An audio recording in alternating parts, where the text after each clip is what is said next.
تو 100 دفعہ بھی ایکوٹل ہوگا.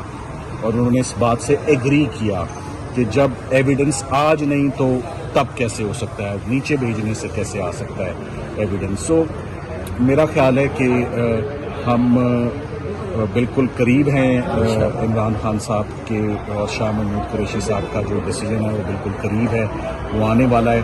آج کی ایویڈنس میں ڈی مارچ کے بھیجے جانا, اور جو امریکہ سے جو سٹیٹمنٹ آتی ہے اینجلا ایگلر کی, وہ صرف ایک ہی جملہ ہے کہ جو خان صاحب نے یہ ایک فورن کانسپریسی کی بات کی ہے, it did not play well in Washington. So صرف ایک یہ statement that it did not play well, is that sufficient? Does that come within the folds of criminal law?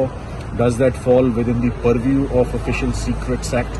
کیا وہ کسی دشمن ملک کے ساتھ کوآپریٹ کرنا ہے؟ کیا وہ کسی دشمن ملک کو پاکستان کا سیکرٹ دینا ہے؟ آپ ایک بات سمجھیں, سائفر باہر سے اندر آیا ہے, اندر سے باہر کچھ نہیں گیا, یہاں سے باہر کسی کو کچھ نہیں بھیجا گیا, کچھ نہیں دکھایا گیا, کچھ نہیں شیئر کیا گیا. جب آپ کو بتاؤں گا کہ آفیشیل سیکرٹس ایکٹ میں کس قسم کی پروسیکیوشنز ہوتی رہیں, کوئی پاکستان کے راز آپ دے دیں کسی دوسرے ملک کو, کوئی کسی کلبھوشن یادو کا کیس ہو, کسی ابھی نندن کا کیس ہو, کسی F-16 کی ٹیکنالوجی ہو, کوئی کہوٹا نیوکلیئر پلانٹ کی ہو, کوئی فارن آفس کے سائفر بیورو کے اندر کی کوئی تصویریں, امیجز, سیکرٹ کوڈز نکال کے دشمن ملک کو دے دو جس سے پاکستان کی سالمیت کو نقصان پہنچ جائے. میرا خیال ہے جج صاحب لا ہی نہیں پڑھ سکے, جج صاحب قانون کو انڈرسٹینڈ ہی نہیں کر سکے. یہ کیس آج چند ایک ایسی لائنیں پڑھی ہیں جن کو پڑھنے کے بعد میں نے کہا تھا کہ کیس آج یہیں پر ختم ہو گیا, اور میرا خیال ہے کہ وہ ختم ہو گیا ہے کیس. یہ آنے والے دنوں میں سر کب تک ایکسپیکٹ کیا جائے کہ کیس جو ہے وہ کنکلوڈ ہو جائے گا؟ دیکھیں, آج بھی 3:05 پر کیس شروع ہوا ہے رمضان میں, 3:05 میں. پھر آپ لوگ پوچھتے ہیں کہ آپ نے تو ایک ٹائم لائن دی تھی تو وہ تو ختم ہو رہی ہے, تو وہ تو بات بنی نہیں ہے.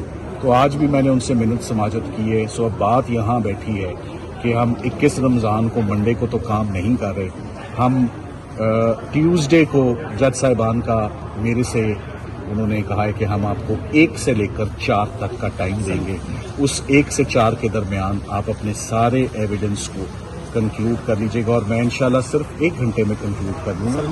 پھر بات جو ہوگی وہ سرکار پروسیکیوشن جو ہے پھر وہ بات کرے. سلمان صفدر صاحب یہ بتائیے گا, 6 ججز نے تو کہا ہے کہ ہمارے اوپر پریشر ہے, جیسے میاں گل حسن اورنگزیب اور عامر فاروق صاحب نے یہ نہیں کہا کہ ہمارے اوپر کسی انٹیلیجنس ایجنسیز کے بندے کا پریشر ہے. آپ سمجھتے ہیں فری اینڈ فیئر کیس چل رہا ہے آپ کا؟ دیکھیں, میرا کیس بالکل فری, اور میں ججز کی انڈیوائڈیڈ اٹینشن ہے, ہر ایویڈنس کو بہت باریکی سے وہ دیکھ رہے ہیں, لے رہے ہیں. 6 ججز کا معاملہ جو ہے وہ بالکل بڑا کنسرننگ, بڑا سیریس معاملہ ہے. وہ سپریم جوڈیشل کاؤنسل نے اس پر آلریڈی نوٹس لے لیا. میرا فوکس اور دھیان صرف سائفر کیس اور اس کو ڈیمالش کرنے میں ہونا چاہیے, اور میرا فوکس وہی رہے تو بہتر ہے. سلمان صفدر صاحب لاسٹلی بتائیں کہ آج آپ نے جج صاحب سے کہا کہ آپ کو کل بھی سنا جائے, اب جب منڈے تک سماعت ملتوی کر دی گئی ہے تو آپ کون سی مزید ایویڈنسز آپ پرووائڈ کریں گے جس کے بعد یہ معاملہ وائنڈ اپ ہوتا ہوا, یہ کیس وائنڈ اپ ہوتا ہوا؟